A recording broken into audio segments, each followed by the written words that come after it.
اعلان کیا ڈٹے تو بادشاہ وقت نے آپ کو قید کر دیا، پولیس بھیجی، امام صاحب کو پکڑ کے لے گئی۔ جیل میں جانا کو برا نہیں، سارے جیل میں قیدی برے نہیں ہوتے، جیل میں تو حضرت یوسف بھی رہے ہیں، حضرت یوسف علیہ السلام بھی جیل میں، سارے لوگ جرم کر کے نہیں آئے ہوتے، کچھ عدل کر کے بھی جیل میں آئے ہوتے، لیکن اس کا غلط ترجمہ نہ کر لینا، جیل میں برے بھی ہوتے ہیں، برے بھی جیلوں میں اپنی مرضی کی لائنیں بھی لوگ بنا لیتے ہیں نا، تو اچھے لوگ بھی بعض اوقات بعض آزمائشوں کے سبب جیلوں میں جاتے ہیں۔ امام احمد بن حنبل کو جب گرفتار کر کے لے گئے نا تو امام صاحب کچھ دن جیل میں رہے، جب واپس تشریف لائے امام احمد بن حنبل رحمۃ اللہ علیہ، جب آپ واپس تشریف لائے تو آپ کے صاحبزادے کہتے ہیں کہ ابو الحسن نام کا ایک چور تھا، ابو الحسن نام کا پکا چور تھا، پکے چوروں کا بھی سب کو پتا ہوتا ہے نا، سارا بغداد جانتا تھا کہ پکا چور ہے، لیکن امام صاحب کچھ مہینے جیل میں رہ کے واپس آئے تو ہر نماز کے بعد اس چور کے لیے دعا کرتے، کہتے اللہ ابو الحسن پہ رحم فرما، اللہ اس پر، کہ حد ہو گئی حضرت، چور سے ملاقات، اب آپ جیل جائیں گے تو ایسے لوگوں سے ملاقاتیں تو ہوں گی نا، قاتلوں سے بھی، چوروں سے بھی، دہشت گردوں سے بھی، تخریب کاروں سے بھی۔ امام صاحب کی ملاقات ہو گئی تھانے میں، جیل میں، ہر نماز کے بعد دعا کرتے۔ آپ کے صاحبزادے کہتے ہیں میں نے ایک دن کہا ابا جی اس چور کے لیے آپ دعا کرتے ہیں تو نماز میں بڑے نمازی شریک ہوتے ہیں، کسی نمازی کا خیال کہیں جاتا ہے، کسی کا کہیں جاتا ہے، تو آپ بتا ہی دے بات کیا ہے۔ تو امام صاحب فرمانے لگے یار ہے وہ چور، پر اس نے مجھے ایک بہت بڑی نصیحت کر دی، چور نے۔ ہم تو محدثین اور علماء کی بات نہیں نہ سنتے، تو نصیحت لینے والے کہتے ہیں جہاں سے اچھی بات ملے وہاں سے لے لو۔ کہتے ہیں چور نے مجھے ایک نصیحت کی، حضور وہ کیا؟ کہتے ہیں جب میں تھانے میں گیا تو وہ بھی تھانے میں تھا، میرے ساتھ ملاقات ہوئی تو کہنے لگا حضور آپ حق اور سچ پہ ہیں، حضور آپ حق اور سچ پہ۔ کہنے لگا میں چور ہوں، چوری کے الزام میں آیا ہوں، پہلی دفعہ نہیں آیا، کئی دفعہ آ چکا ہوں، بادشاہ اور کوتوال کے ہاں میرا نام درج ہے، کئی دفعہ آ چکا ہوں، میرا ان کے پاس نام درج ہے، یہ مجھے بڑا مارتے ہیں، پر میں برا ہوں تو برائی پہ ڈٹا ہوا ہوں، میں کبھی باز نہیں آیا، یہ مجھے مارتے ہیں، میری ضمانت ہوتی ہے، پھر جاتا ہوں برا کام کرتا ہوں۔ کہنے لگا حضور اگر میں برے کام پہ ڈٹا ہوں تو خیال رکھنا آپ تو اچھا کام کر کے آئے ہیں، حضور ذرا ڈٹ کے رہنا، دیکھنا ذرا ڈٹ کے رہنا، اس میں کوئی کمزوری نہ دکھانا، تو اچھے کام کے لیے آئے۔ تو امام احمد بن حنبل فرماتے ہیں مجھے اس کی بات یاد رہ گئی، اس نے مجھے کہا کہ آپ نے پرواہ نہیں کرنی کہ لوگ کہیں گے جیل گئے ہیں تو تھانے گئے ہیں تو کچہری گئے ہیں تو یہ ہوا ہے تو فلاں ہوا، نا نا نا نا، نے ڈٹنا ہے اور ڈٹ کے رہنا ہے۔ دوستو اس تک لوگ کیا کہہ رہے ہیں، لوگ کہاں کھڑے ہیں، اس کو چھوڑیں، آپ یہ بتائیں آپ حق پہ ہیں۔ شریر کا کام تو شرارت کرنا ہے، جو شریر ہے اس کا کام، سانپ کا کام کیا ہے؟ ڈسنا، تو وہ تو ڈسے گا، شریر تو شرارت کرے گا چونکہ اس کے مزاج میں شرارت ہے۔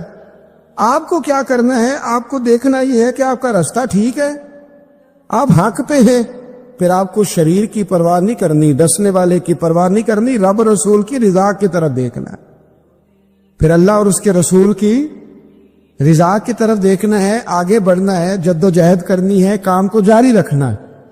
ایک سیانہ بندہ ہوتا ہے، وہ دو گروپوں میں صلح کرانا چاہتا ہے، وہ دو گروہوں کے اندر پل کا کردار ادا کرنا چاہتا ہے، قبیلے کے، برادری کے، خاندان کے لوگوں میں لڑائی ہو گئی، جھگڑا ہو گیا، یہ بندہ صلح کرا سکتا تھا، طاقت تھی، اس کو پتا تھا لوگ میری بات مانیں گے، اس نے مداخلت کی، یہ آگے بڑھا، فوراً ایک شخص نے کہہ دیا تیرا کیا لالچ ہے، چودھری بننا چاہتا ہے، تو سردار بننا چاہتا ہے؟ اب یہ کہتا ہے جناب چونکہ لوگ مجھے برا کہہ رہے ہیں، ان کا خیال ہے کہ میں سردار بننا چاہتا ہوں، لہذا میں نہیں صلح کراتا، لڑے رہو۔ حالانکہ میرے نبی کریم سید عالم نور مجسم صلی اللہ علیہ وسلم نے ارشاد فرمایا ہے، محبوب کریم علیہ الصلوۃ والسلام نے فرمایا دو گروہوں میں جو صلح کرائے گا رب 2 حج اور 2 عمرے کا ثواب عطا فرمائے۔ اب اگر اس نے لیے صلح کرانی تھی واقعی کہ یہ دونوں گروہ مجھے چودھری مانے، تو پھر تو ایک نے انکار کر دیا کہ میں چودھری نہیں مانتا، تو یہ پیچھے ہٹ گیا۔ تو اگر اس لیے صلح کرانی تھی کہ رب 2 حج اور 2 عمرے کا ثواب دے، تو پھر کوئی اچھا کہے یا برا کہے، اس کو چاہیے یہ آگے بڑھے اور 2 لوگوں کے سروں کو جوڑ دے، صلح کرا دے، اطمینان کرا دے، شعور کرا دے۔ ہمارے ہاں یہ ہوتا ہے کہ ہم جب یہ دیکھتے ہیں نا کہ لوگ کیا کہہ رہے ہیں، لوگوں کا کیا مطمع نظر ہے، تو ہم بہت ساری کمزوریوں کا شکار ہوتے ہیں، بہت ساری کوتاہیاں کر جاتے ہیں، بہت ساری غلط فہمیاں اور غلط فیصلے ہم سے سرزد ہوتے ہیں۔ یہ کبھی نہیں سوچنا کہ لوگوں کی یہاں رائے کیا ہے، اچھا کہہ رہے ہیں برا کہہ رہے ہیں، آپ نے یہ دیکھنا ہے کہ آپ کر کیا رہے ہیں۔ بنی اسرائیل میں ایک شخص تھا، امام غزالی رحمۃ اللہ علیہ فرماتے ہیں اس کا دل چاہا کہ پتہ تو کروں جنت میں میرا پڑوسی کون ہوگا۔ اس کو خواب میں بتایا گیا کہ فلاں بن فلاں تیرا جنت میں پڑوسی ہے۔ اب یہ بڑا عابد تھا، زاہد تھا، عبادت گزار تھا، پرہیزگار، بڑا نیک تھا، بڑا پرہیزگار۔ یہ سفر کر کے اس کے پاس گیا، اس کو جا کے کہنے لگا میں تیرا مہمان نہ بن جاؤ، 2-3 دن کا بن جاؤ۔ کہتے میں 3 دن اس کے ساتھ رہا، میں اس سے زیادہ نوافل پڑھتا تھا، زیادہ صدقات و خیرات کرتا تھا، زیادہ عبادات کرتا تھا، وہ تو میرے مقابلے میں کچھ بھی نہیں۔ 3 دن کے بعد میں آنے لگا تو میں نے اس کو کہا یار میں ایک مقصد کے لیے آیا تھا تیرے پاس۔ اس نے کہا بتائیے۔ میں نے کہا کہ میرا آنے کا مقصد یہ تھا کہ میں دیکھوں تو کون سی ایسی عبادت کرتا ہے کہ جنت میں تو میرا پڑوسی بنے گا، لیکن تیری عبادات ریاضت میں تکبر نہیں کرتا، لیکن میں نے کوئی خاص چیز دیکھی نہیں، کوئی خاص بات ہے تو مجھے بتا دے۔ تو بندہ کہنے لگا کوئی خاص بات نہیں، ہاں ایک چھوٹی سی عادت ہے میرے اندر، چھوٹی سی عادت۔ بڑے لوگ کبھی بھی اپنی باتوں کو بڑا نہیں سمجھتے، کہ ایک چھوٹی سی عادت ہے۔ کہ وہ کون سی؟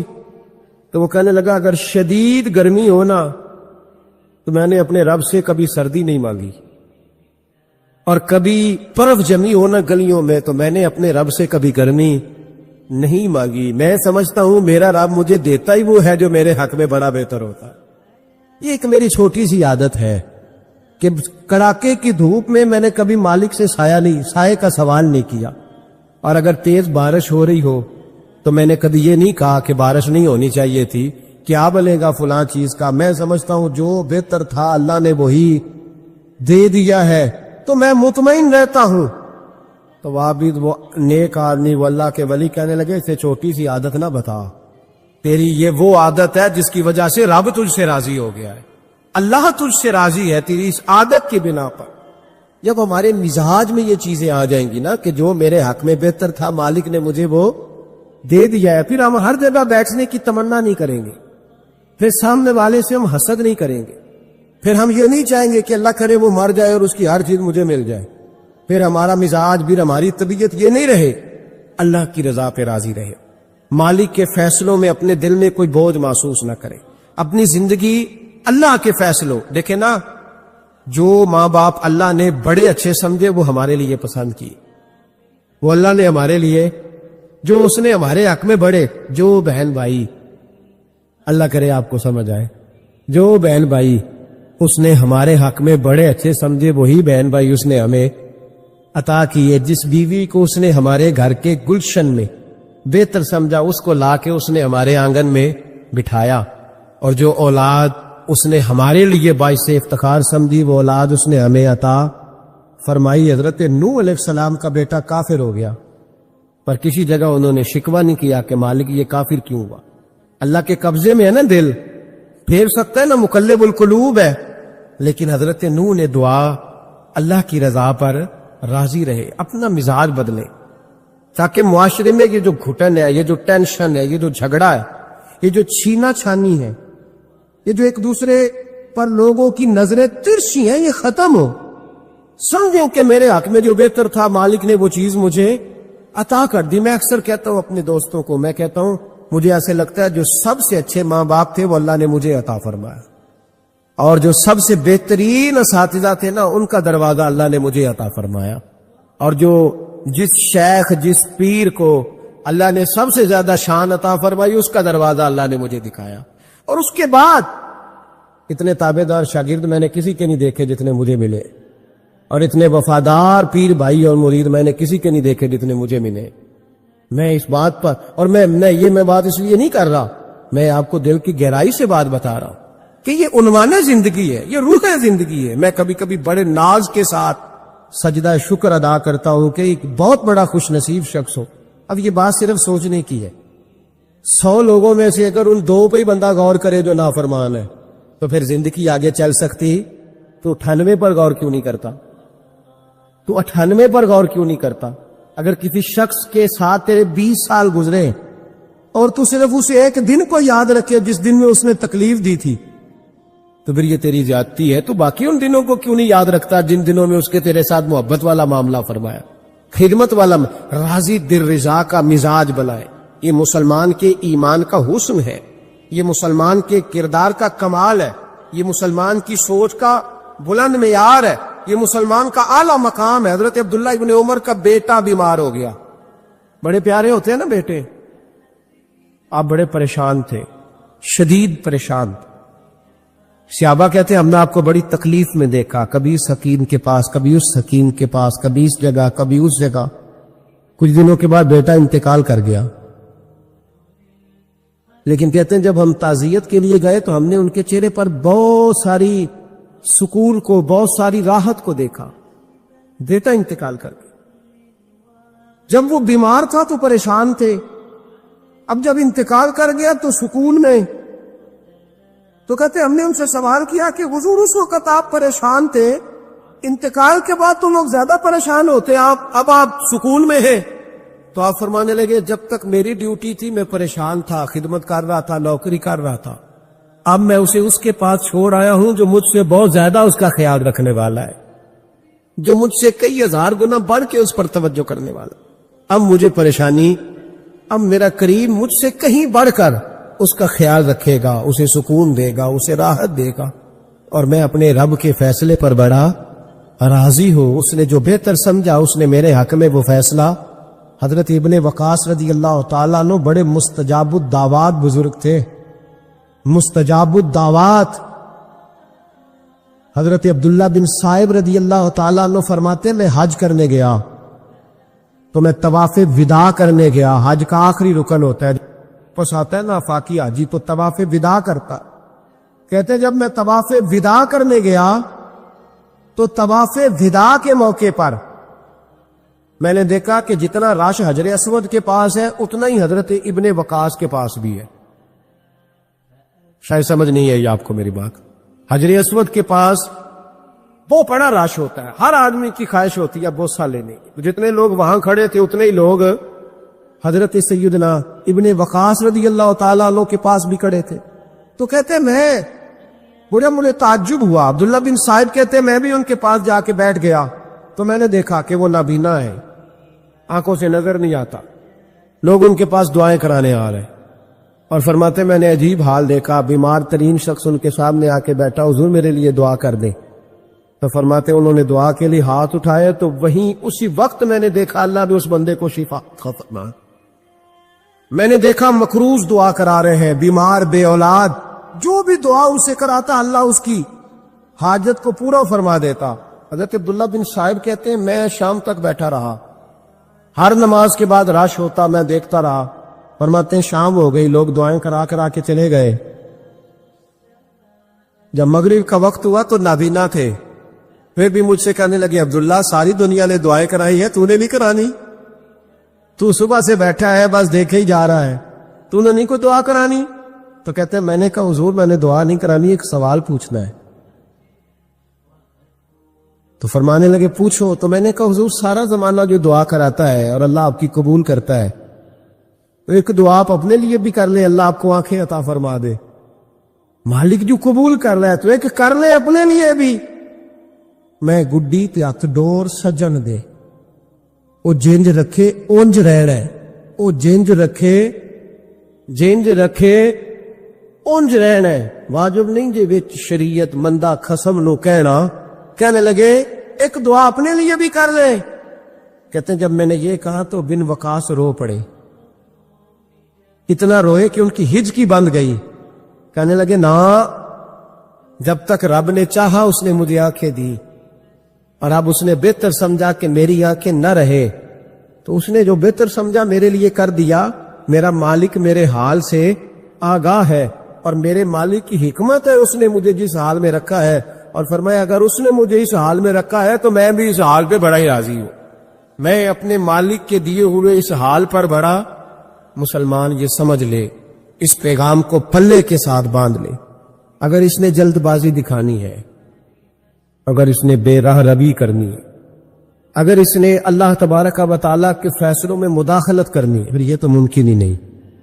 یہ ہو سکتا اس لیے کہ اس کی لگامیں کسی اور کے پاس ہے، اس کے فیصلوں کا اختیار کسی اور کے پاس ہے۔ اپنے آپ کو اپنے مالک رضی اللہ عنہم ورضوا عنہ ذالک الفوز العظیم، اللہ فرماتا ہے میں ان سے راضی ہوں، وہ مجھ سے راضی ہیں، اور یہ بہت بڑی کامیابی۔ اپنی زندگی میں اللہ کے فیصلوں پر راضی ہونا سیکھیں، راضی ہونا سیکھیں۔ رب کریم کے فیصلوں پہ راضی ہونے کی عادت بنے گی تو ایمان مضبوط ہوگا۔ حضرت ابو بکر صدیق نے پانی مانگا تو لوگوں نے دودھ دیا، فرمایا پیچھے کرو۔ ابو بکر نے نعمتیں چھوڑ دیے۔ اب ابو بکر وہ والا کام کرتا ہے جو رسول پاک نے کیا ہے، فرمایا نہ دودھ شاید پیش نہ کرو، جو مانگتا ہوں بس وہ دو۔ حضرت ابو بکر صدیق نے بڑے مالدار تھے۔ حضرت عمر فاروق رضی اللہ تعالیٰ عنہ کے پاس صحابہ کرام جمع ہو کے آئے، کون سا ایسا شخص ہے جس کی تنخواہ میں اضافہ ہو جائے؟ تو لوگ کہتے ہیں نہیں نہیں مجھے نہیں چاہیے، پر ہم نے وہ لوگ دیکھے ہیں۔ حاجی صادق صاحب کو مسجد والوں نے کہا 1000 روپیہ تنخواہ بڑھانی ہے، تو حاجی صاحب کہنے لگے میرا بڑا سونا گزارا ہوتا ہے، مینوں نہیں بڑھے دے۔ حضرت سیدنا عمر فاروق رضی اللہ تو صحابہ اکٹھے ہو کے گئے، کہنے لگے عمر حضور کے زمانے میں بظاہر غربت رہی، جناب صدیق اکبر کے زمانے میں غربت، اب تو بڑی ریل پیل ہے، بحرین سے لاکھوں کا مال آتا ہے، آپ کو بڑے بڑے سفیر ملنے آتے ہیں، پر آپ وہی پرانا کرتا اور وہی تامت جو کئی جگہ سے سی آپ نے کئی جگہ سے پھٹی۔ اور حضرت عمر ایک دن عید کی نماز پڑھانے گئے تھے تو ننگے پیر ہی چلے گئے۔ لوگوں نے کہا جوتا، فرمایا ٹوٹ گیا تھا یار، پہننے کے قابل نہیں تھا، فرمایا ننگے پیر آ گئے اور لوگ کیا کہیں گے، فرمایا چھوڑو۔ عمر کے پاؤں ننگے ہیں لیکن عمر کے کردار میں تو کوئی شک نہیں نا، پیر ہی ننگے ہیں نا، کیا ہوا، چھوڑو اس بات، کوئی پیار نہیں دنیا داری سے، دولت سے کوئی چکر ہی نہیں۔ حضرت سیدنا عمر فاروق رضی اللہ تعالیٰ عنہ کو صحابہ نے اکٹھے ہو کے کہا، یہ ہے امت کے بیدار ہونے کے طریقے جو عرض کر رہا ہوں۔ کہا جناب آپ اب بڑا مال غنیمت ہے اور جس طرح ہر صحابی کا حصہ ہے آپ کا بھی حصہ ہے، تو ایک نیا کرتا ہی ڈال لیں آپ خرید کے۔ اب جب مشورہ ہو گیا صحابہ میں تو کہنے لگے عمر سے بات کون کرے گا، نیا کرتا پہننے کی عمر سے بات کس کو برا لگتا ہے جی، نیا کرتا کون بات کرے گا۔ حضرت سیدنا علی المرتضیٰ کا انتخاب ہوا، کہنے لگے مولا علی کی بڑی عزت کرتے ہیں، ان سے بڑا پیار کرتے ہیں، ان سے بات کرتے۔ تو حضرت علی کو بلایا گیا، عرض کی حضور مہربانی فرمائیں، حضرت عمر سے کہے نئے کرتے کے لیے، آپ فرمانے لگے عمر میری بڑی قدر کرتا ہے، بڑی بات سنتا ہے، پر یہ والا کام نہیں میں عمر سے کہہ سکتا، یہ کسی اور سے کہو۔ تو کہنے لگے آپ رہنمائی کر دیں کس کو کہیں، تو جناب علی المرتضیٰ فرمانے لگے اگر حضرت عائشہ صدیقہ سے کہو گے تو عمر فوراً مان جائے گا، وہ مومنوں کی ماں ہے۔ صحابہ حضرت عائشہ کے پاس، اماں جی عمر کو بلائیں، ان کو کہیں بڑے بڑے سفیر آئے ہوتے ہیں وہی پرانے کپڑے پہن کے بیٹھ جاتے ہیں۔ اللہ اکبر، حضرت عائشہ نے پیغام بھیجا، فرمایا عمر کو بلاؤ۔ عمر فاروق دوڑے ہوئے آئے، پردے کے پیچھے حضرت عائشہ کے پاس گھٹنوں کے بل، اماں جی دیر تو نہیں کر آیا میں آنے میں، حکم ہو، حضور کے گھر سے پیغام آیا، بڑے بڑے سفیروں کو چھوڑ کے بھاگے۔ حضرت عائشہ صدیقہ کہنے لگی عمر دیکھو جائز پیسے ہوں تو اسلام اچھے لباس سے منع نہیں کرتا، اب بڑا بڑا مال آیا ہے، اب تیرا بھی حصہ ہے، تو صحابہ کرام کی خواہش ہے کہ نیا کرتا پہن لو، بڑے بڑے سفیر آتے ہیں، حرج بھی کوئی نہیں، جائز بھی ہے، کو منع نہیں۔ حضرت عمر نے گردن جھکا، جی اماں جی، جی اماں جی، جی اماں جی۔ حضرت عائشہ کہتی ہیں بات ختم ہوئی، عمر نے گردن اٹھائی تو عمر کی داڑھی آنسوؤں سے بھری ہوئی، کہتی ہے مجھے کہنے لگے اماں جی میں تو صرف مسجد میں دیکھا کرتا تھا، آپ تو مصطفیٰ کو دن رات دیکھتی تھی،